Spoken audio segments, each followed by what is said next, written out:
Hi, my name's Ollie, and in this Politics Explained video, I'm going to go through everything you need to know about the importance of incumbency in presidential elections in Edexcel A-level politics. I'm going to start by looking at the parts of the specification this video covers and some key questions you could get asked on the topic. And then I'm going to have a look at the success of incumbent presidents and the key reasons for it, before looking at the benefits and drawbacks of incumbency with the key arguments on either side for how important incumbency is to getting re-elected, before looking at the key case study of the 2020 election. The PDF you can see on your screen is part of an updated textbook on US politics and government for the Edexcel A-level politics course that you can purchase on the Politics Explained website, where you can also find loads of resources to help you in your politics A-level, including essay plans, updated textbooks for loads of different parts of the course, and a place to sign up for tutoring if you'd be interested in. But yeah, let's get into it. So starting off with the parts of the specification this video covers, so this is the second of 7 videos on the channel on the US democracy and participation part of the course, and we've done all of the previous parts of the US course so far, so this is just, these are going to be the final 7 videos to finish it off. And this one, having already looked in the previous video, a lot of the key issues in relation to presidential elections, how they work and their significance, this is just going to narrow down on the importance of incumbency on a president seeking a second term, this spec point here. In terms of the potential essay questions you could ask, though you could bring it into some of these 12 markers, potentially looking at the difference between elections and the power of prime ministers. Where it's really going to come in is you can bring it into different, some of these other different questions, but it's mainly just you could get a question on how important incumbency is. And where, so for example, this one here, evaluate the view that incumbency is a major advantage for a president seeking re-election. So that's the main kind of question it's going to be useful for. What we're going to start off having a look at is the success of incumbent presidents. So incumbency in the context of US presidential elections refers to the sitting president running for re-election. And historically, the vast majority of US presidents have sought a second term in office. And ultimately, they've had a high success rate. So incumbency in US presidential elections often leads to a significant electoral advantage. The majority of sitting presidents who have sought re-election in the past 50 years have been successful. 3 of the past 4 presidents who have sought re-election have been successful, with Donald Trump being the exception. And this high success rate is attributed to the benefits of incumbency, including increased visibility, established political connections, and better access to campaign funding. And the ability of incumbents to use the presidential platform to champion their policies, coupled with the electorate's familiarity with these policies and a general preference for continuity, contributes to their frequent re-election. There are exceptions to this rule though, so despite the usual advantages, the incumbency factor is not foolproof, and there have been notable instances where sitting presidents were defeated. The key exceptions are Gerald Ford's loss in 1976, Carter's loss in 1980, George H.W. Bush's in 1992, and Donald Trump's 4 years ago in 2020. Each of these elections was swayed by a range of different factors, such as economic struggles, foreign policy issues, public discontent, highlighting the fact that incumbency, whilst powerful, does not guarantee re-election. What we're going to have a look at now in the bulk of the video is the benefits and drawbacks of incumbency. So first, looking at the benefits of incumbency, and the first key one is greater name recognition and media exposure. So incumbent presidents have enhanced name recognition in comparison to challengers. They're constantly in the public eye and at the forefront of national and international politics, which means that nearly every voter is aware of who they are, a level of familiarity that challengers rarely enjoy. For instance, during his re-election campaign, President Barack Obama capitalized on his widespread recognition built over 4 years in office. His name had become synonymous with major policy initiatives like the Affordable Care Act, which was known as Obamacare, providing him with a substantial advantage over challenger Mitt Romney in the 2012 election.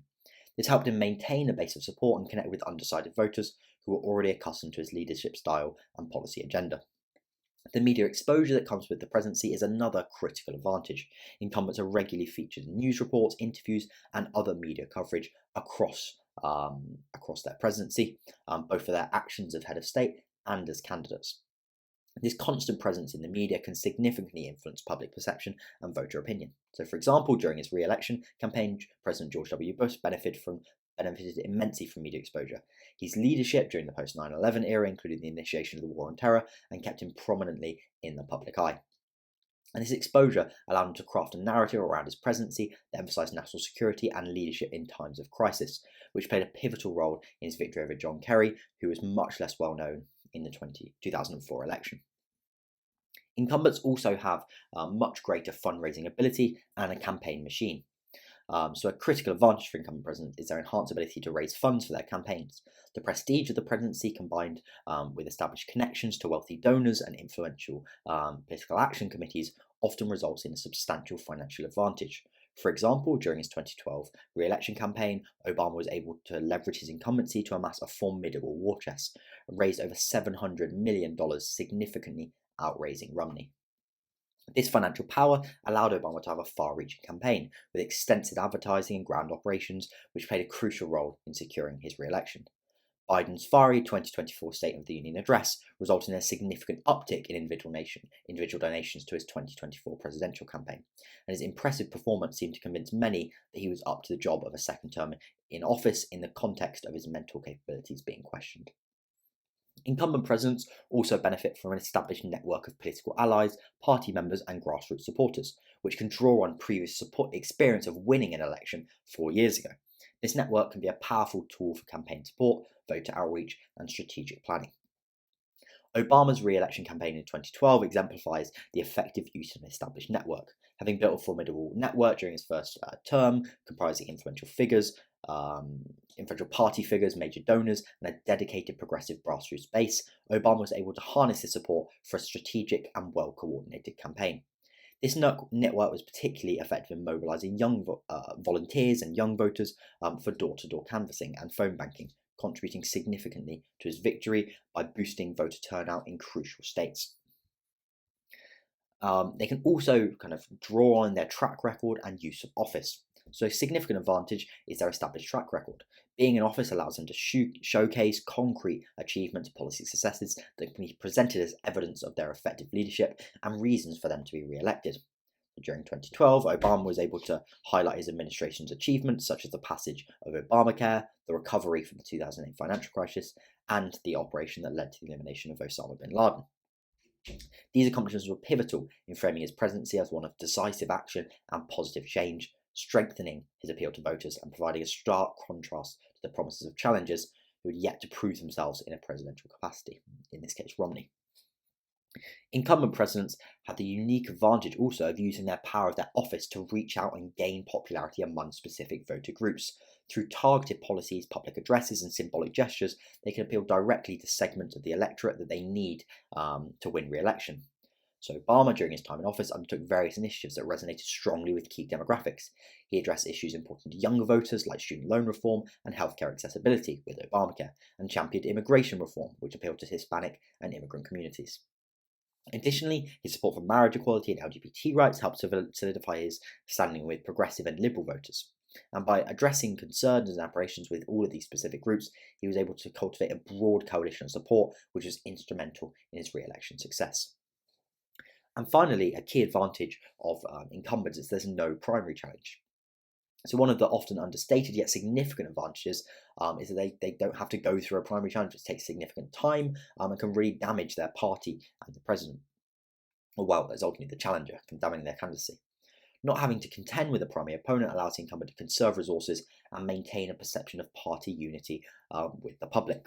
And this contrasts sharply with challengers, who typically have to expend substantial effort and funding to secure their party's nomination. For example, Obama did not face a primary challenge in 2012, which allowed his campaign to focus entirely on the general election from an early stage.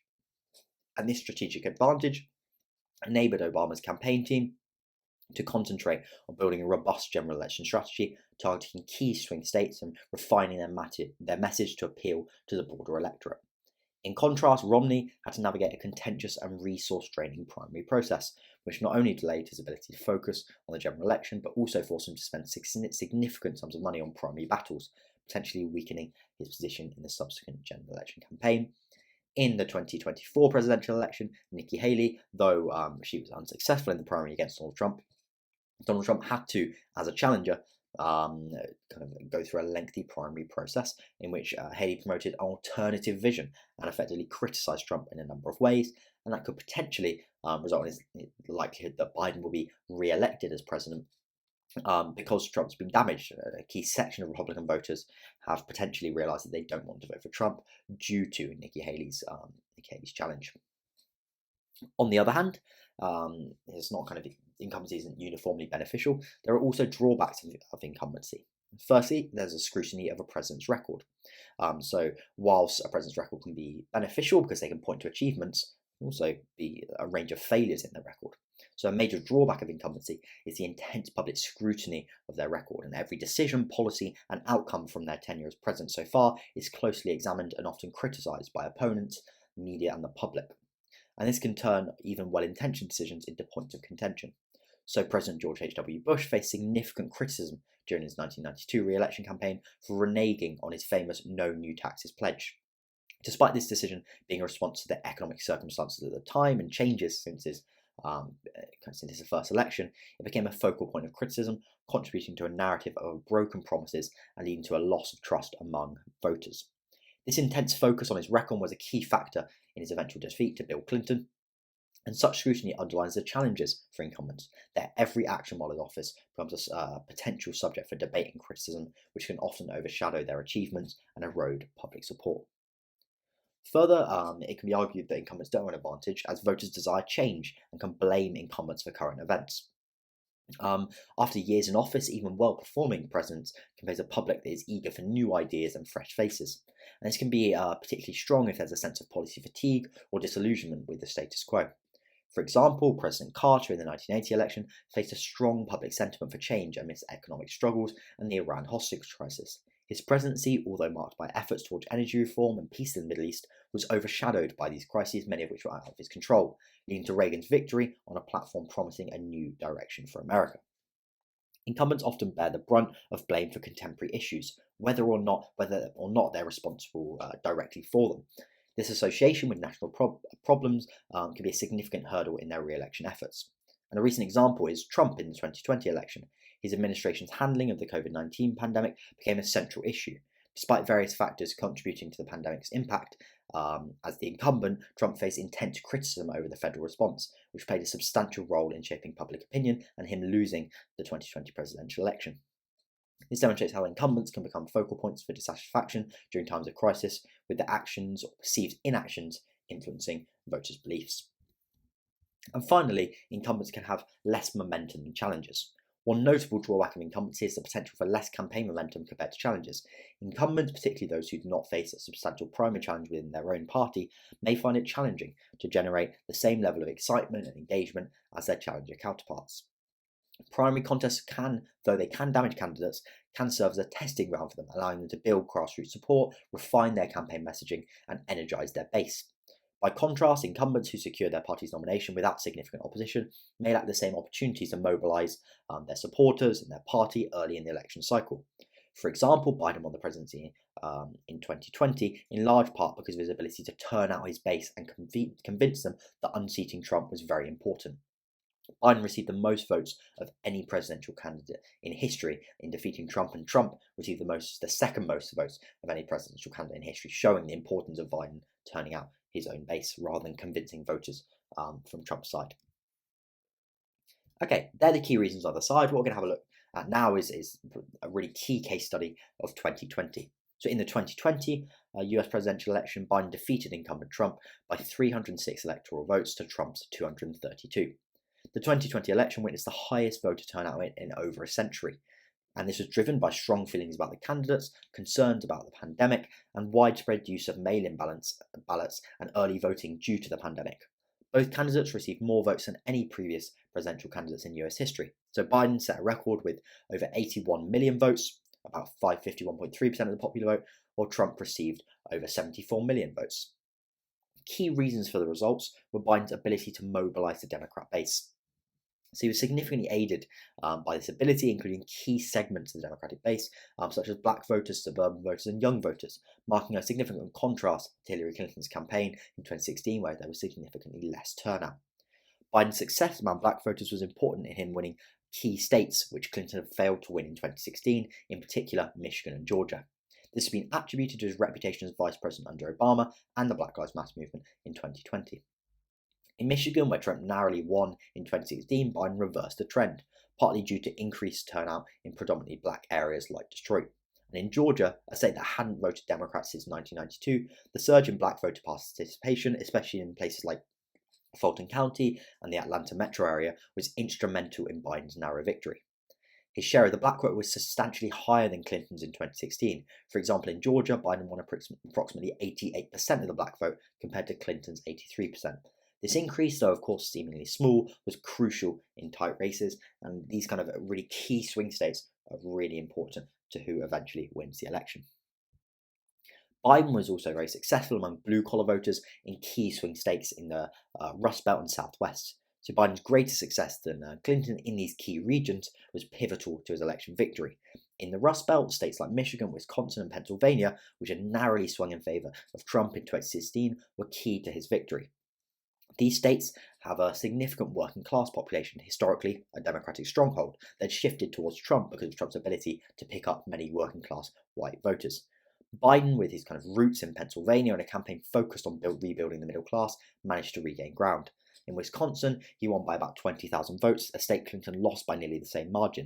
And his ability to connect with blue-collar voters, focusing on issues like job security and economic recovery, was crucial. Similarly, in the Southwest, particularly in Arizona, Biden made notable inroads. Arizona lost by Clinton by 3.5% in 2016, flipped in Biden's favour by a margin of around just 0.3%. This, again, can be attributed partly to its appeal to working class voters who are affected by issues like economic issues and the pandemic's impact on jobs, whilst Biden's stance on healthcare and social security appeared to resonate well with older voters in this region. And then finally, in my opinion, the most important factor in Trump's loss and Biden's victory in the 2020 election was the COVID-19 pandemic. Trump's popularity, previously supported by strong economic numbers, suffered due to his handling of the pandemic. His often contradictory public health messages and tension with scientific advisors led to a perception of mismanagement among many voters. And a poll conducted in June 2020 showed that 58% of Americans disapproved of the president's handling of the coronavirus pandemic. In contrast, Biden's campaign capitalized this by focusing on a systematic approach to tackling the pandemic, emphasizing adherence to scientific advice and offering clear plans for health and economic recovery. Due to the pandemic, postal voting was also a very important part of the 2020 election. Biden's campaign actively encouraged mail-in voting as a safe alternative, which led to record high turnout. By contrast, Trump frequently criticized mail-in voting, potentially impact his own base's turnout. For example, in key swing states like Pennsylvania, the surge in mail-in ballots heavily favored Biden, reflecting the successful mobilization of his supporters through this voting method. Trump claimed that this was voter fraud, but there's no evidence found to support this. And a majority of Biden's voters, about 58%, voted by absentee or mail. In comparison, only 32% of Trump's voters chose to vote by mail. And crucially, before the COVID-19 pandemic, Trump was not really popular, but certainly more popular than Biden, and polling to win the election due to very strong economic numbers in particular. So COVID was a really, really important event in kind of dismantling this and preventing Trump from getting re-elected despite being the incumbent. So yeah, that's everything in relation to the importance of incumbency to a president seeking a second term. As I said, this is the second of 7 videos on the US democracy and participation, part of the EdXL US government and politics course on the channel, which will come once we finish. We'll complete the kind of all of the videos on this part of the course. Let me know if you've got any questions or comments in the comment section below, and I'll make sure to get back to you, and I'll see you in the next video.